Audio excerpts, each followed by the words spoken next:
The Bunny Man. The Bunny Man is an axe-wielding lunatic in a rabbit costume who reportedly terrorizes lovers' lanes and secluded bridges in Virginia. Who gave a children's mascot an axe and let him loose in the woods? Oh, right, folklore did. And then America just let it happen. The Bunny Man isn't just your standard creepypasta in a fursuit. He is the embodiment of how suburbia politely ignores the madness just outside its cul-de-sac. Picture this, 1970s Virginia. Couples are making out in their cars like it's a rite of passage. And suddenly a man in a bunny costume appears, hurling hatchets at windshields and screaming about trespassing. You laugh, until you realize this actually made police reports. What makes Bunny Man disturbing isn't the violence, it's the why. There isn't one. The legend has no anchor, no tragic origin, no vendetta. Just a guy dressed for Easter Massacre Sunday, showing up, vanishing, and letting his myth snowball through decades of paranoia and hormonal teenagers. There is a bridge, of course, there is a bridge where it is said if you visit at midnight on Halloween, you'll hear scratching above your head, and maybe, just maybe, you'll see a figure drop down, silent as gravity, with teeth grinning beneath felt. He's not a ghost, he's not a cryptid. He's a man in a cheap costume with expensive trauma, and honestly, that's worse. Monsters we can deal with, but Bunny Man? Bunny Man is too close to them all, too close to home. Teek Teek. Teek Teek is the vengeful spirit of a Japanese schoolgirl split in half by a train, who now haunts subways and stairwells, dragging her torso along with a sickening teek teek sound. You ever hear something you can't unhear? That's Teek Teek. It's not the scream or the blood or even the look in her eyes, it's that crawling sound.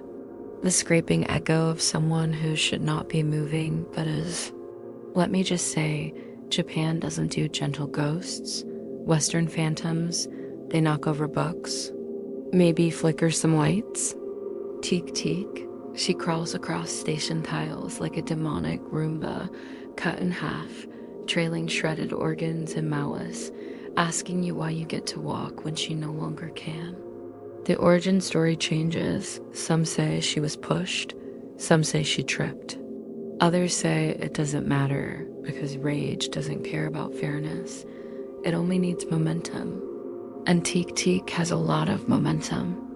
Even without legs, she moves fast, fast enough to chase you, catch you, and then she cuts you in half. Because vengeance in this legend isn't symbolic, it's anatomical. You hear her, you run, you look back, you're dead. You try to explain it to anyone, and suddenly you sound like the urban legend. Teek Teek's not after closure. She's after symmetry.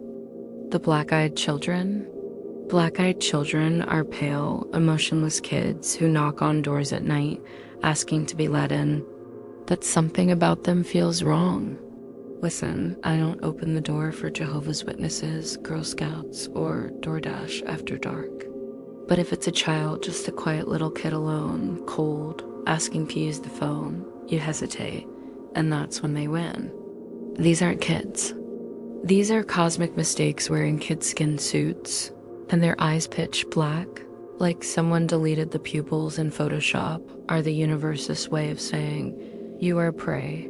They talk like they've never had a real conversation.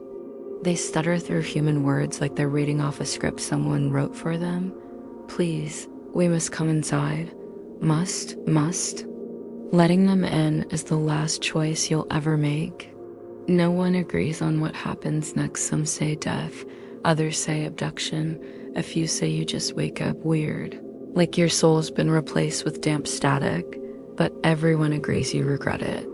The worst part, they know. They know you're scared and they don't care. Because they need your permission, which means something worse than death is waiting if they get in. There's power in rules. And the fact that these things respect the rules, that's what ruins me. Demons don't knock, but they do. The smiling man is a silent humanoid figure who dances and smiles while stalking people at night, never speaking, never breaking eye contact. There is a very specific kind of terror that happens when something shouldn't be smiling, but is. A smile out of context is a severed break line on your understanding of reality. This legend, it starts like this. You're walking at night. The streets are empty. You spot a man tall, too thin, wearing a suit that doesn't quite fit. He's dancing, not moonwalking, not breakdancing. He's doing something weird and twitchy, like he learned to move by watching a corpse convulse, and then he sees you, and he smiles. You're not interesting, you're not involved, and yet he chooses you. He follows, not fast, just steadily. Fluid, unnatural, like something that doesn't know it shouldn't be allowed to exist. You speed up, so does he. You run, he doesn't. He floats. Emotionless, except for the grin like his mouth is stapled open with joy, and you are the punchline. You never hear a word.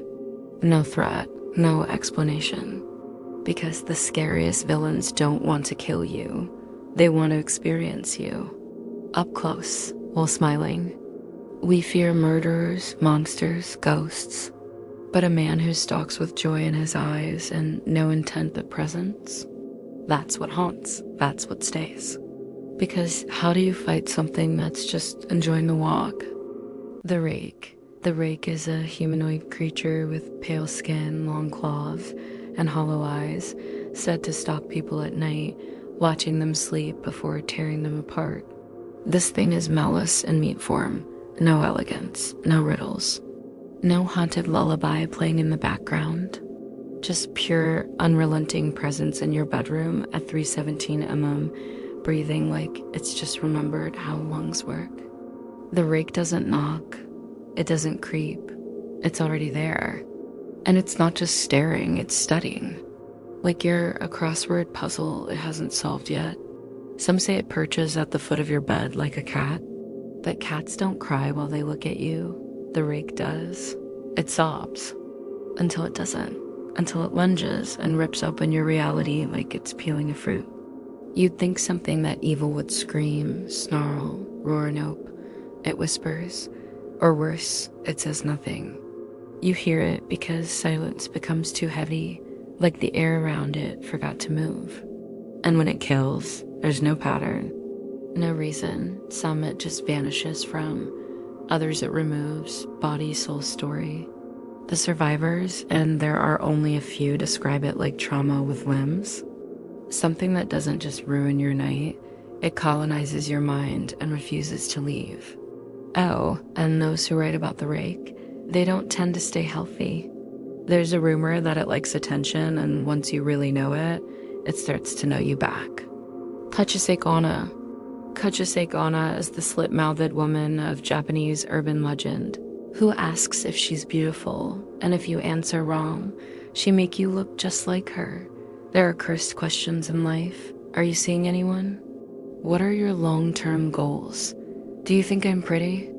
But this one comes from someone with a Glasgow smile so deep you can hear the grin before you see it.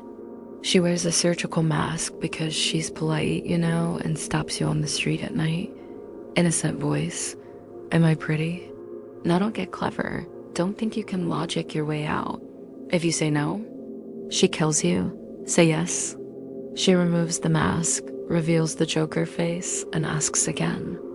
Say yes again, she carves you open anyway. Say no, dead.